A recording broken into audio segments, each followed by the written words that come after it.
On the Drip Podcast. G'day, champ. I was looking for some winners. Sure thing. Please hold.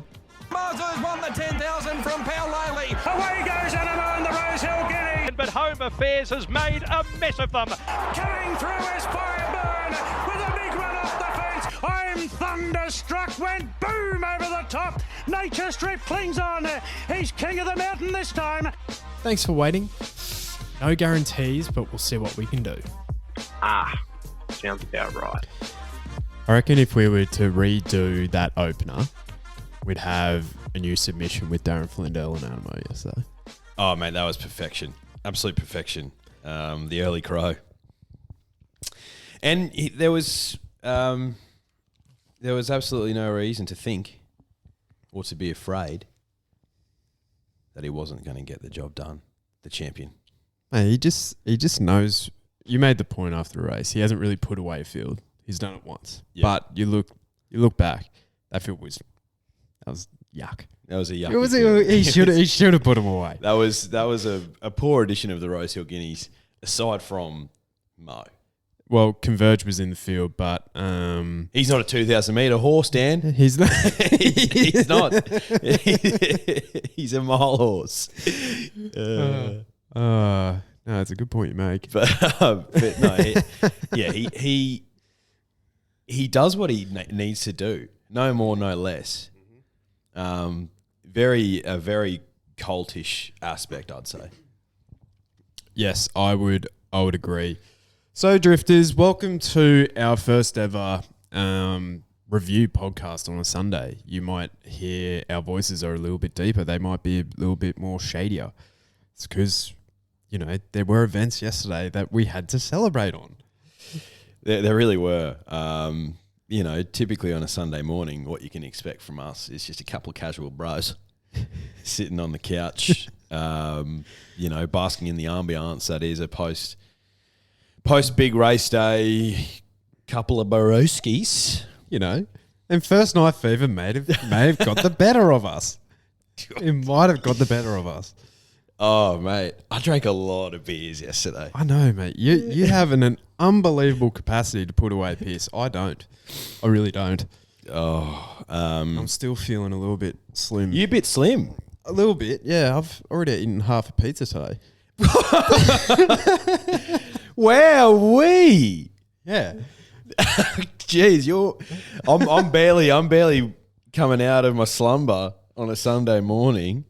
Basically getting myself ready to get here and record a podcast. That's all I've achieved today.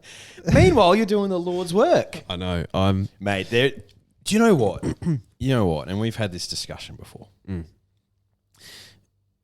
When there's a meal that's a go-to when you're not pissed, when you're pissed, when you're coming home from being pissed, and it's the next day after you got pissed. And that's pizza. It just ticks all those boxes, mate. It's versatile. It is incredible versatility. I think I saw, those two boys that are on Gogglebox. They're no, I don't know those two boys who are on Gogglebox, mate. I don't watch that shit. They'll basically go, all right, what's your top 3 takeaway foods that you can eat the next day? Yeah. So if we were to quickly round them out, right? For me, I really like cold KFC, but it has to be hot and spicy. Yeah, I'm with you there. Because the original recipe, when it's cold, it just tastes like mush.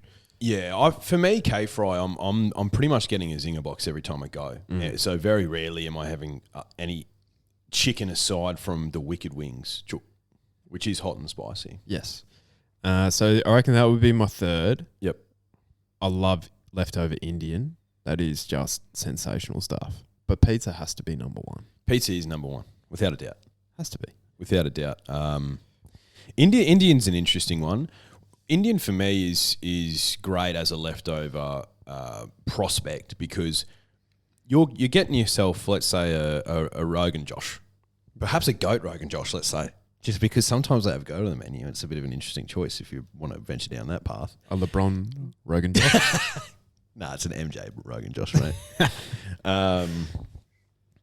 And yeah, like when you order that meal and you're getting a rice on like a saffron, Saffron. Rice or a basmati on the side. You're typically not polishing off that takeaway container in one sitting. I'd be shocked if you were. It's you got a serious gullet. Yeah, Big John gullet. Big John gullet. Yeah, that's exactly what I was thinking. So yeah, you're expecting to have that as leftovers the next day. I would say when you order it, I think that's because they don't miss you either. They don't. But I think the Indians have got it figured out. They do. Firstly, they've got it figured out how to absolutely roll Australia in the cricket. But secondly, they've got it figured out because they're charging you a price where you're like, geez, that's a bit steep. But they know full well that they're giving you a lot of product. Mate, they have busy fingers on and off the pitch. Their finger spin is unbelievable. And then off it, they're making some of the most divine bits of curry you'd ever hope to see. Ever hope to see. Busy fingers, eh? The busiest fingers on planet Earth, I'd say. Jadeja has great fingers. So busy, mate, that he had to get numbing cream throughout the test match. What a beat up that was. Anyway. Mate, should we talk a little bit of horse racing? Yeah, let's get stuck in. All right, what I'm basically going to do, as best I can, is like group all the races together. So makes sense for us to talk about the 2-year-olds, right? Sydney and Melbourne. Yep, perfect. So there was four races for the 2-year-olds over the yesterday. So we had the diamond previews or preludes, whatever they are, for the boys and the girls. The cafe Millennium. The Inglis Millennium. They might change the name of that race to Cafe Millennium. Should have been a bit of an omen bet to do that, actually. Yeah. And then the Pierro plate, which Cafe Millennium. Let's talk about him. He was the first one. So, do you take more out of the race with Cafe Millennium winning it or Don Carlyon losing? Oh, that's a great question. I think you can probably take more out of Don Carlyon losing because he was a spruik horse from the Snowdens above King's Gambit. King's Gambit's come back and failed. Failed's a harsh word. He didn't perform up to expectations, nor did Don Carlyon. So it's interesting how many early 2-year-old types who debut in the previous year in the spring or the back end of the spring before the following autumn carnival who don't come back and perform.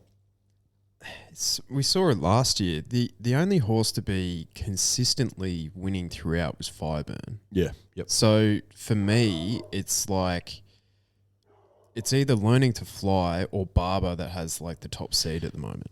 Yeah, I'd agree with you. I'd agree with you. And I was talking to you yesterday about Learning to Fly. And not backing her because I was like, she's drawn the car park. And then after the race, I was like, I'm not a barriers guy. What am I doing? No, that was impressive. But yeah, what are your thoughts on Cafe Millennium? He's not a small horse. He's enormous. Which we love. We love a big horse. We love a big horse here. Like, shout out to Yulong Turbo. I don't know where he is. Gonna have to look him up. Wherever he is, he's if he's in a paddock, that paddock's pretty bare because he's putting away some grass. Big fella. But Cafe Millennium, he had a shot of espresso before the race. Holy shit. Yeah, he did. It only kicked in with about 300 metres to go, though. He came home like a freight train. Mate, he was drinking some vodka Red Bulls. I was watching the race, right? I rewatched the race this morning. He was 2 lengths last off the next horse in the run at the 300. He was equal at the 100, and then he won by 3 lengths. It was unbelievable. That's a charge home. And he still looked so green, mate. Yeah.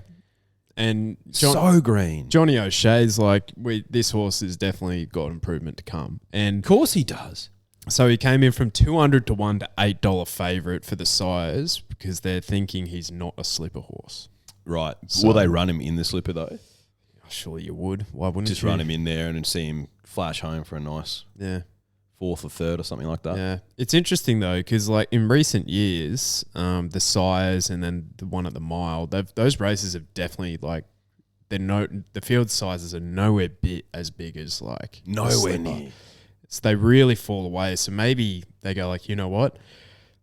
Have to go up against Barber Learning to Fly. let's actually just target the sires, and then if that's his grand final, gee, it'd be hard not to back him in it. No, yeah, I agree with you. From what we saw there, there's not many 2-year-olds who can do that. Full stop. Like, doesn't matter what the time was on the clock. Doesn't matter what the early sectionals were in the race. There's not many 2-year-olds who can do that. You know who it reminded me of was Castelvecchio when he won the Millennium. Yes, Like he was 40. He was in an impossible position. He was widest again, bigger field when Castel did it, but the turn of foot was electric. Electric, yeah. So shout out to Mike Joblin, one of my mates at work. Whenever he's describing his favourite team, the New Zealand Warriors, he's like, they were absolutely electric last night. Electric. Oh, I'll tell you what, Sean Johnson is just showing some class. Is absolutely electric. But no, you're exactly right. That's a perfect comparison. Castelvecchio, we know how good he was. So the other 2-year-old race, Learning to Fly, we kind of touched on her. Unbelievable win. Yeah, she's professional, mate. Yeah. Like she's that early 2-year-old type. Yeah, is she favourite for the Slipper now? Oh, surely. Yeah, and I think rightly so. Rightly so. Either her or Barbara, I'd say. Yeah. I thought during in the race, I thought Lazargo. I think who I had a bet on. I had a bet on Lazargo. Yeah, I thought that was quite a nice run back Yeah. on the inside because you look at where they actually won. A lot of them would come down the middle. So I'm happy to give a little bit of a bonus for those at Randwick that were hard against the rail. For Seal, who was my on top selection. She was on that part of the track as well. So, and she actually stuck. Of like those leading runners, she was like one of those that actually stuck on pretty well. Yep. No, completely agreed. I think there's some merit out of a lot of those runners coming behind Learning to Fly in that race. Do you think that's the 2-year-old form race from the weekend, or how much merit do you give to Barbara's victory? It's hard to say because the times were a lot quicker in Melbourne, but they were running on a far harder track. Yeah. But like if you compare the times of the Pierro Plate and the Millennium. Yep. Cafe Millennium. Sorry, there's 2 Millenniums working with you. But Cafe, the espresso, he was about 1.5 lengths quicker than Learning to Fly, but he probably had an easier run than what Learning to Fly did. So. I think they're pretty close. I don't know. I feel like Barber I like a horse that's travelled and done it. Yeah. As well. Yep. And just putting away fields. It's undefeated. So and my chat on the podcast during the week was that Brave Halo could be the best 2-year-old in the country. So that was there was a hole yesterday, and I was in the bottom of it. I was like, somebody help me,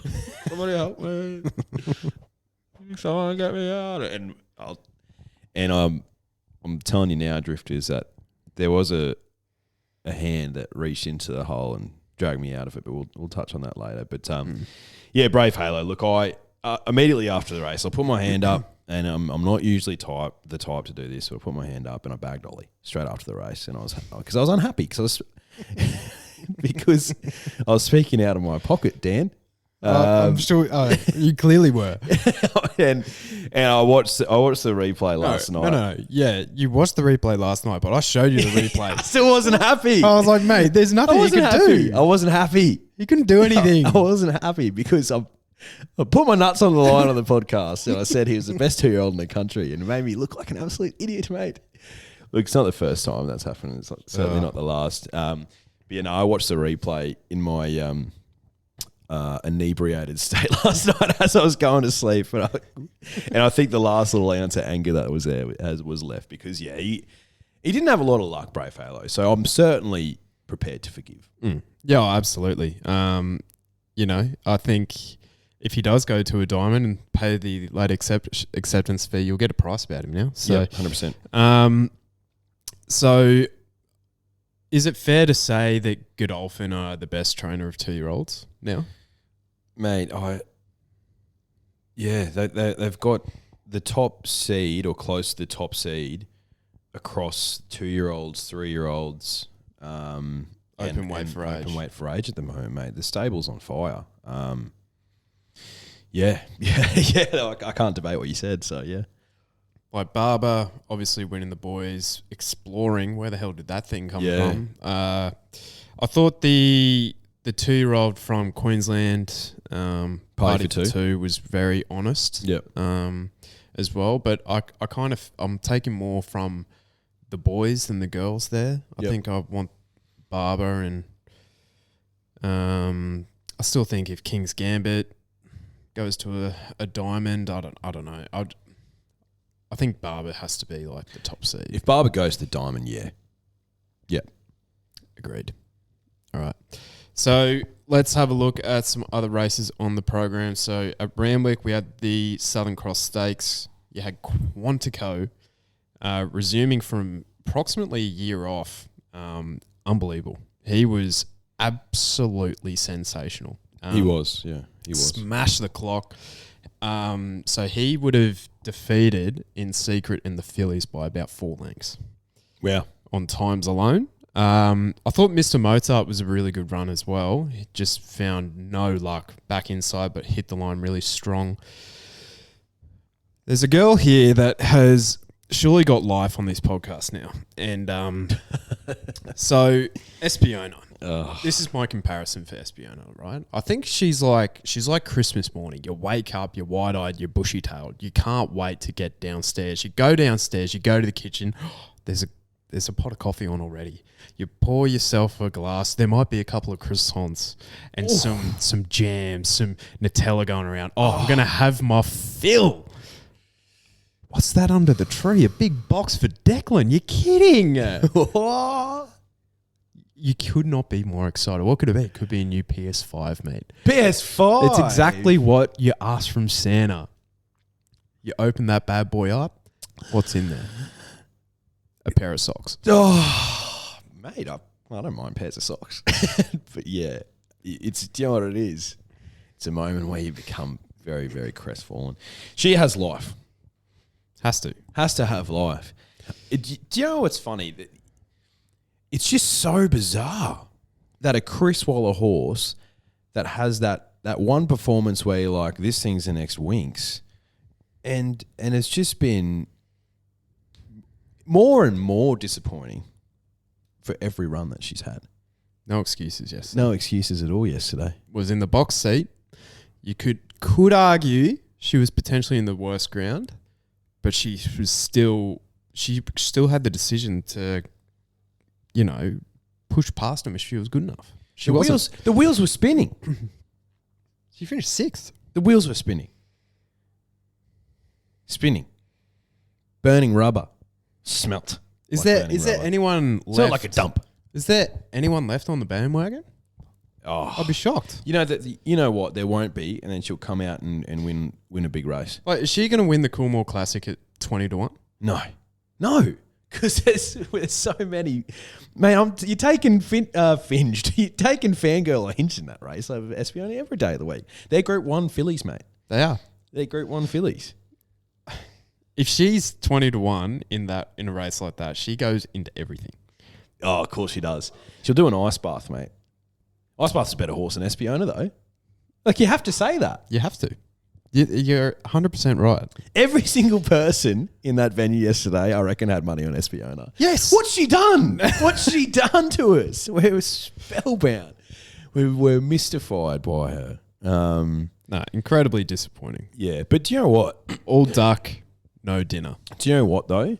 When she eventually... And I think they should do this sooner rather than later, because her CV's being smeared for every run that she has. Man, she'd be worth a fortune as a broodmare because she's impeccably bred. She had that peak rating that was incredible, and she's pretty lightly raced. So for me, you want a broodmare that's actually pretty lightly raced. I find that the ones who they might have the 3 Group 1s on their CV in 30 starts or whatever, 25 starts. Like, I'm not drawn to them from a breeding prospect. Whereas Espiona, mate, yeah, she could be the mother of one of my foals.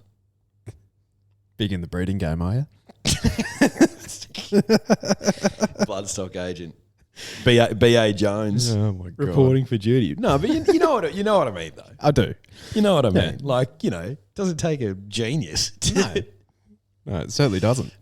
well, it's me, so it certainly doesn't. Yeah, she's got life. Light fingers, so in secret, far too good. Wasn't much behind her though. I thought. The more I watched this replay, the more I was like, gee, I don't know if any of these are gonna progress. Who filled the minor placings there? I know Madame Pomery ran into 4th. She's a miler. There was the Sunshine filly. Oh, yep. That ran second, who was rock hard fit. Yep. And then there was a Carnival or something. Yep. No, mate, it was professional. First up, she did what she needed to do. Start. Yeah, yep. And Nash was still too good. Hot Nash. Mate, Hot Nash on a favourite is good, mate. He is. He doesn't ride many favourites.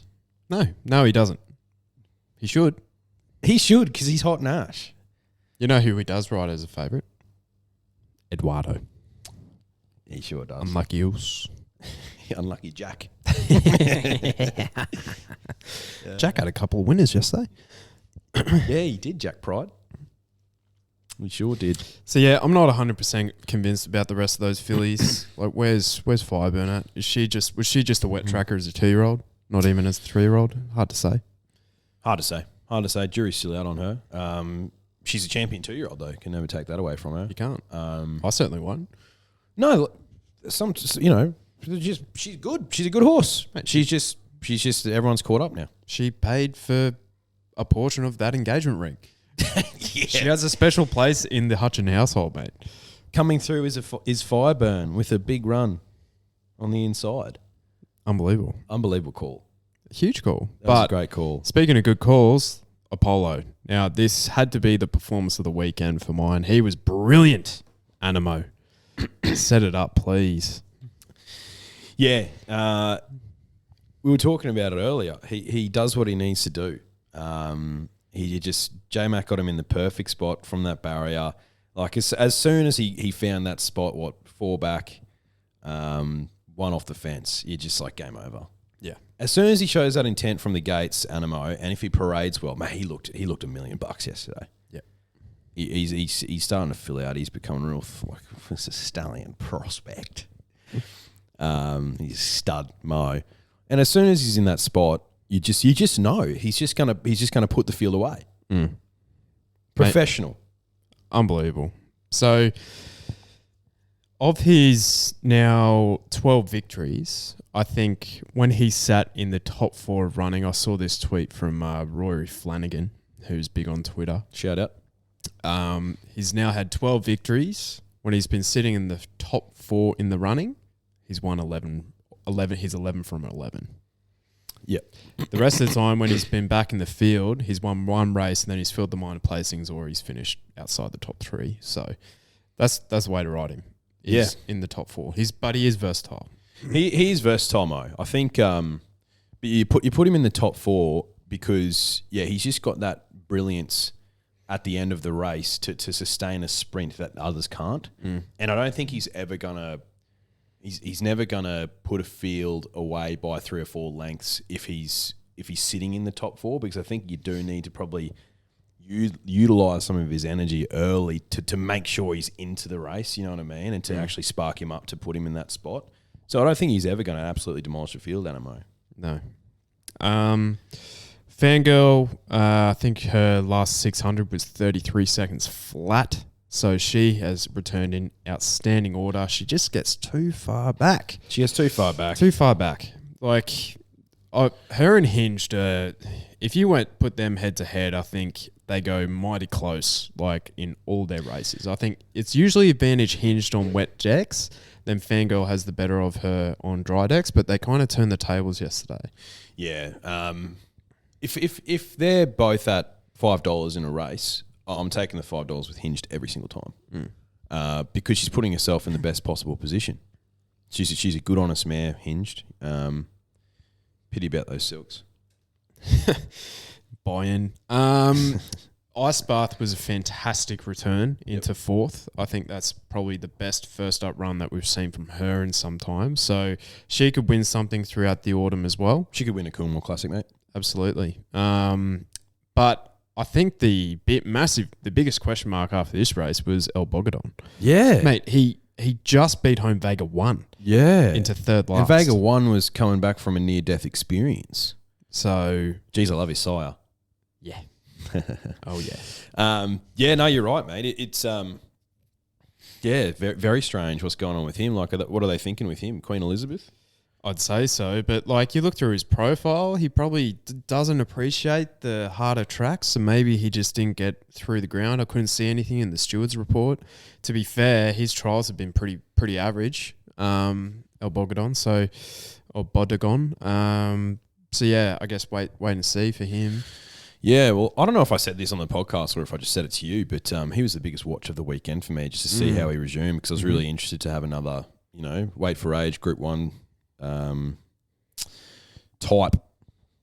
Agreed. But, yeah, we'll see. We'll see. And the last group listed race at Randwick was the Triscay Stakes. This is more a learning experience for us, I think. There's two things that I want to take away from this race. Yep. Number one, Godolphin can't win everything. No, they can't. Larkspur Run, she just wasn't there on the day. That's fine. Mm-hmm. Number two, and this is a thing that I think I realised a while ago. I think you're still coming to terms with it. But trial form means absolutely nothing with Written Beauty. Yeah. Yeah. She was trialling a bomb, mate. The best she's ever trialled. Pretty good, fresh first up profile. Yeah, she had some of my hard earned on her. 100% she did. You know what they're the equivalent of? Trial form? Infomercials at 2 a.m. All duck, no dinner. All promise, no delivery. No, yeah. Yeah, she's so hard to catch, Written Beauty. No, that was disappointing. That would have knocked a lot of people out of the quaddie, that race. Oh, bloody oath. Can't even remember the winner. It's paying close to 20s, I believe, with Nez. Ridiculous. Mate, let's head down to Sandown then. So this Kevin Hayes Stakes. I knew this race was over before it started. And you're at fault.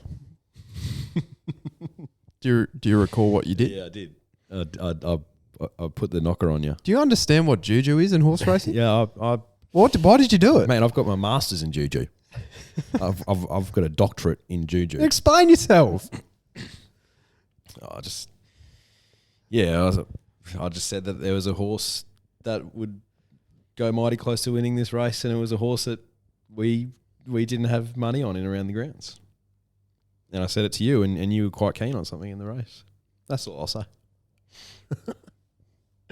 Oh, hi. Get fucked. You're fucking kidding me. Oh, mate. 200 to go. You're like, you're fucking kidding. No way is this thing going to win. So you've got a bit of a love affair with Ohio. I think that's putting a bit of mayo on, but sure. It's a bit of mayo. So, and the only person who's found her as a winner in this room is me when she won on debut at a huge price. And I haven't backed her since, I don't think. Whereas I think you've found her a couple times, max. Oh, found her running into a really great fifth. Yeah. Didn't find her yesterday. I said before the race yesterday, Drifters, I was like, I've got a sneaking suspicion that Ohio runs a huge race here. And where'd she finish? Second or third? She was fourth. Oh, she fourth. Yeah, well, Yeah. But no harm done. May as well ripped up my ticket. No harm done. Yeah. No harm done. So I forget who you actually backed in the race, but my Duce was one of my best bets of the day.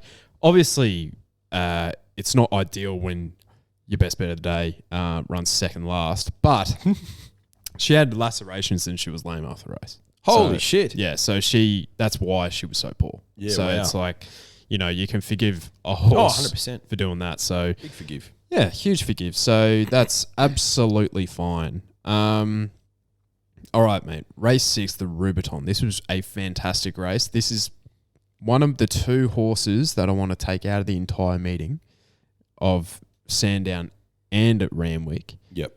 This is one of them, Lofty Strike. 100%, mate. That was an enormous win. I was on Uncommon James. He was one of the better bets of the day. And you could argue he found the front a little bit too early, but I just think it took a brilliant colt to run him down. I think 9 times out of 10, Uncommon James wins that race. But Lofty Strike was enormous, mate. He's got a Group 1 in him for sure. Yeah. And Sandown, Flemington, wherever the sprints are, those two tracks will suit him down to the ground. Yep. Absolutely. Like he was actually in post race, right? This is why we do this analysis. But he wasn't that far off in a Newmarket. Not in Newmarket, in a VRC sprint. So I think we did include him in the quaddie, thankfully. Well done. I think you chucked him in, didn't you? About the only value I added the entire day. But yeah, he was fantastic. He's definitely one that I'll be backing wherever he goes. Yeah. You're not going to get $9 about him again. No, and I think the market really nailed this race. Uncommon James into second. Chain of Lightning was extremely unlucky into third as well. Yep. She found traffic about 300 from home and she was ducking and weaving there. She really hit the line hard. So she's in for a good prep. If she goes back to mare's grade, watch out. 100%. That's a form race, mate. That's a race that'll, like a Stradbroke handicap of last year. Use that race when you're doing your form drifters. I think there'll be a lot of winners out of it. Okay. Drama is about to ensue here. So let's set it up. We're at the Toombul Bowls Club. You know, vibes are high. We've actually found a couple of winners in our Around the Grounds, which is unbelievable. Very unlike us. Very unlike us, mate. Shout out to Bradley and Corb who maintain pulses right around the table. They did, yeah. And then there was the occasional chip-ins from elsewhere, but no, those two sore shoulders. Morfordville King, Corb, can we just say? Hey. Our mate Corb should start a podcast purely based on Morfordville. The Morfordville moral. He's incredible at finding him. And if they don't win, they run bloody well. They run second. It's incredible. It's unbelievable. And he's not finding him at $3. No. He's finding him at $11 or $8. He's finding value, drifters. Value. It's sensational stuff. Oh, gobsmacked. But, so I've kind of set the scene here. We're at Toombul Bowls Club. You know, vibes were high. We were sitting down, but now we're standing up because the CF4, they're in the mounting yard. They're about to, they're loading them into the gates. Yep, there's a drift in the market for Jacquinot. Not an enormous one, but a drift, and they're coming for Thunderstruck. $3.10 he jumped. Unbelievable. Race morning, it was about $5. I didn't understand it. I said to you, I was like, I don't understand it. And then you made the very valid point: is he's the best horse in the race. And I was like, you know what, that's fair enough, but I'm not backing on Thunderstruck at that price in that race. No. He's got bigger fish to fry, mate. He does. And I guess we should just talk about the race itself. So, Gentleman Roy hits the front. Yep. As everyone expected him to. Typical. You got Tuvalu just sitting off him. Yep. There's one more further up as well. Nugget, maybe? Nugget. He's a fair horse. He is a fair horse. And then when they're entering, when they're through the straight, Tuvalu's the one that's first done. He's just not right. Fair enough. He's a good horse. He'll come back. Gentleman Roy is a bloody tough horse to get by. He's a very hard horse to run down, mate, when he's leading.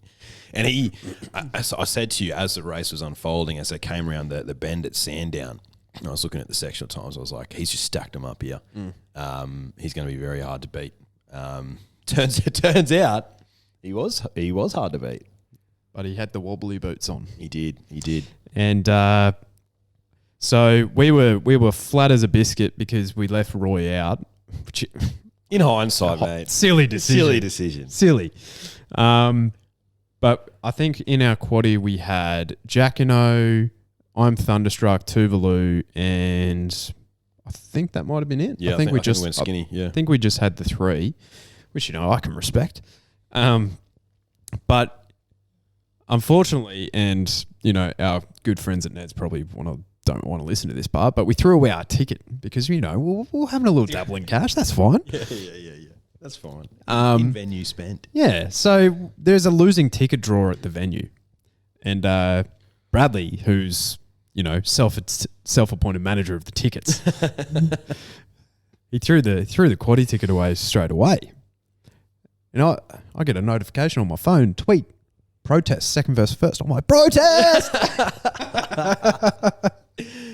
Oh. And when you watch the race from the side on angle, you're like, huh? And then when you watch it front on, you're like, he's come out and he's impeded Jacquinot's run. Well, we were saying it's a 50-50 call. Yep. One of those calls where if it was dismissed, you'd be like, that's disappointing. Fair enough. Mm-hmm. If it's upheld, which it was, you'd be like, I can understand that decision. There was some genuine conjecture in the social media verse with the expert punters out there. Punters. Become a drifter, then you're officially an expert. Who weren't happy. Oh, the steward's going to get involved again. I was like, can I just say, I was in a deep, dark hole. It was deep. I couldn't see anything. Couldn't even see the light at the end of the tunnel. I looked up and I heard the echo of Dan Hutchins' voice in the distance saying, protest. And I said, somebody help me.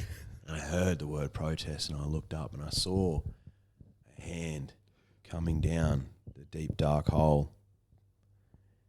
And the hand had a label on it and it said, RV Stewards. And I grabbed the hand and the hand lifted me back up out of the hole. And I was back. I'm officially back. Thank God for the Stewards, mate. Because without Jacquinot's win there, I was in licorice all sorts, mate. It was one of the great it was Lazarus-like. It was Lazarus-like. Because we, not only did we, our quaddie ticket was, valid, but our round the grounds play, we doubled down on Jacquinot as well. We did, yeah. So we went from shithouse to penthouse, basically. Mate.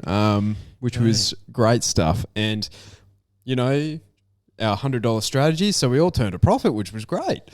So $100 by you, $100 by Bradley, who will remain on as Drifter of the Week for the Group 1s. And then I had $50 on Jacquinot as well. So we all turned a profit. Bang. That's what we do here. We turn profits. But I think fair enough, fair enough. And also, you got to think about the subconscious. The stewards, are, as much as they're trying to be, logical about their decision-making and review it for what it is, surely the subconscious element has an effect on their decision as well, which is you got this stud prospect who's already won a Group 1. If he has another open weight for age Group 1 against his CV, his fee just goes up, skyrockets, mate. Skyrockets. So subconsciously as the stewards, you're like, okay, cool, you got this thing, Gentleman Roy, who's a gelding. Like really, it's just going to be a prize money difference. And yeah, it sucks for the connections. As opposed to this 3-year-old, he's just going to skyrocket in value for some big players in the horse racing game, mate. Surely the subconscious factor comes in. I'm not saying the stewards have done anything untoward, not at all.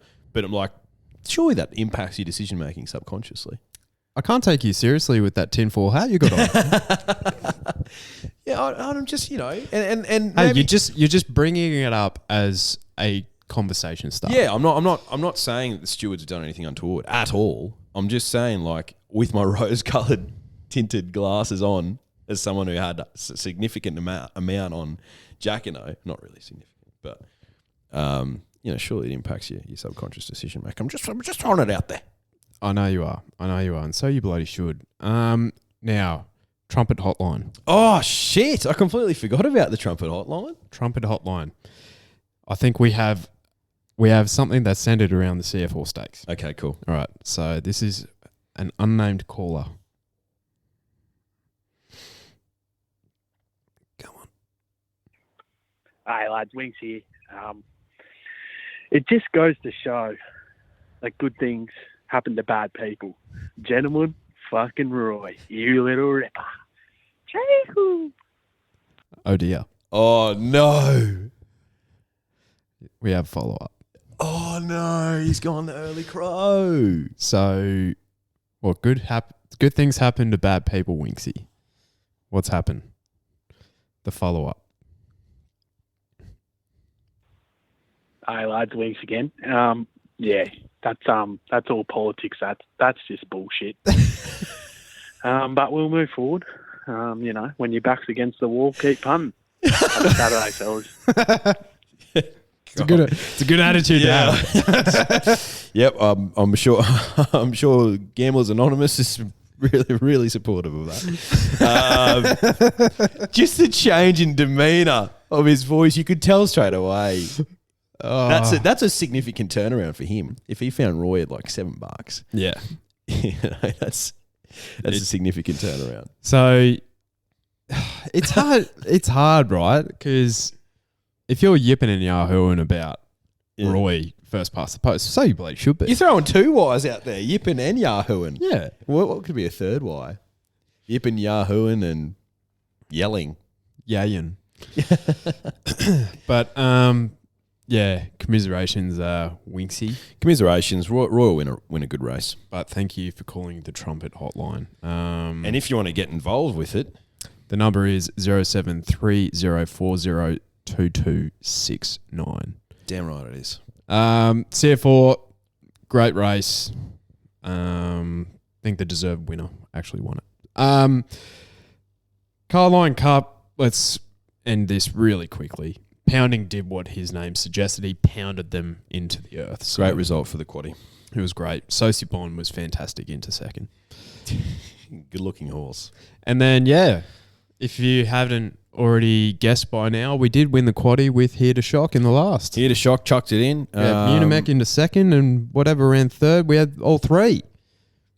So we were home and hosed. First time in a long time that we've won a quaddie. Can't believe it. It was unbelievable. But Ben and JD Hayes, so they had second in the CF4, Gentleman Roy, second with Sosibon in the Carlyon Cup, and they finally get a winner last of the day.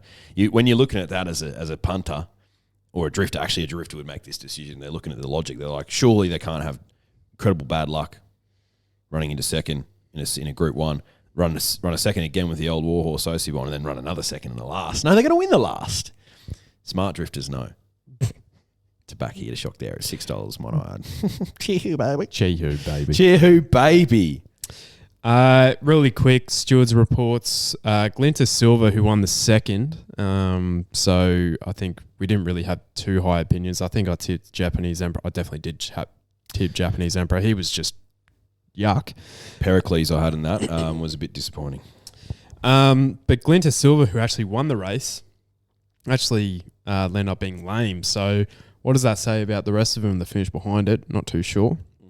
Charmstone, who was the favoured runner in the Phillies Prelude preview, she had she couldn't breathe, so she needs a snorkel on next time. Yep.